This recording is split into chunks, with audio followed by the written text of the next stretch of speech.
Sveiki, ar jūs mėgstate keliauti?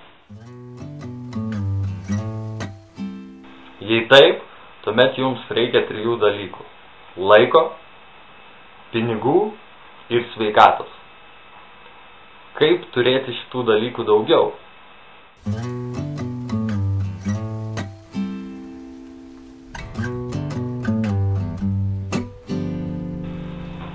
Šis verslas yra labai paprastas. Jį galima pradėti net nieko nežinant. Aš jums papasakosiu kaip.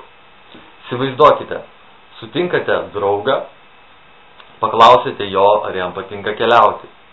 Jeigu taip, jis žino, kad jam reikės laiko, pinigų ir sveikatos tam daryti. Ar jis norėtų sužinoti, kaip to turėti daugiau? Jei taip, jūs paduodate jam vizitinę kortelę, kurios kitoje pusėje yra 45 sekundžių prezentacija.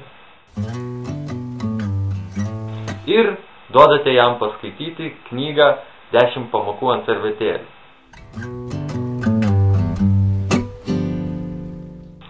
Pasakykite jam perskaityti pirmus 4 skyrius, nes jei pasakysite skaityti daugiau, jis gali patingėti.